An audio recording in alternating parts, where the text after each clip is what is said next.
In the last video, we talked about finding the equations of straight lines, but there are a couple of special cases that we'll go through in this video. The two special cases are when the line is completely flat, completely horizontal like this, or when the line is completely vertical. Let's start with the case when the line is completely horizontal like this one. In this case, you can actually still use our straight line formula. Let's see what would happen if we do that. First off, as always, we need to find the gradient of the line.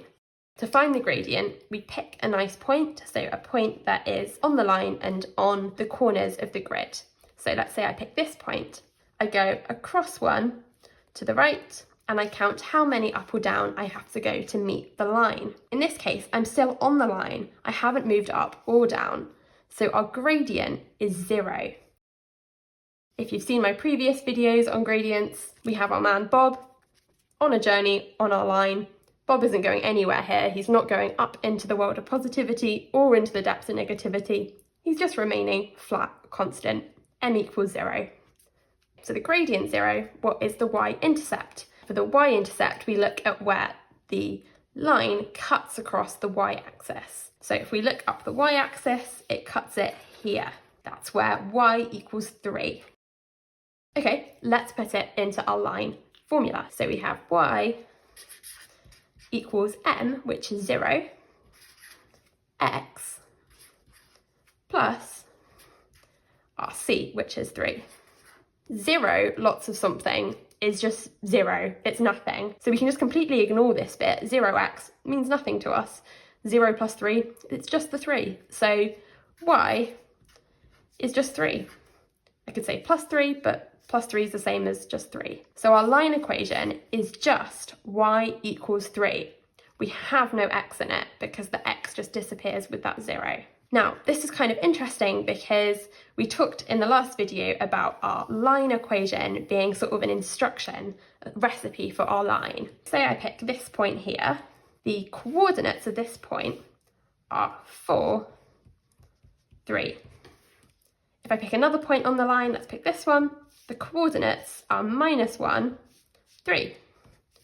This point here, -4, 3. What these all have in common, the y coordinate is 3. Every single point has y equals 3. And that is why this is the recipe for this line. No other line has y equals 3 everywhere. So if you tell me you've got a line that's y equals 3, I would draw exactly this. I would know it has to be the only line where y is 3 all along. So this is true for every straight horizontal line. If we have a straight horizontal line here on the -4, every point on this line would have y equals -4. So I could actually just write straight away y equals -4 is the equation. Let's have a look at some other equations of horizontal or vertical lines. So suppose for this line, we were trying to follow this formula for our equation. We would start by finding the gradient. Now, this is an interesting one. We can see what happens if I try that. So if I was to try it, I would use our normal approach of picking a nice point on the line and going across one to the right. But if you have a look, if I go up or down, I'm never going to reach this line. In this case, our line is, well, it has an infinite gradient. We don't really talk about the gradients of lines like this. They're infinite, or in maths world, we might say undefined. So we need a new approach here. We can't talk about the gradient of the line in the same way as we can for all other lines. Also, it doesn't actually have a y-intercept. It doesn't cross the y-axis at all. So this isn't very useful. But let's think about this line in terms of how we thought about that other line at the end. We talked about what was true for every point on this line. If we look, every point on this line has the same x coordinate. If I pick different points, say this point, the coordinates are 2, 3. Here, they're 2, 4. Here, they're 2, 5. Down here, 2, -3.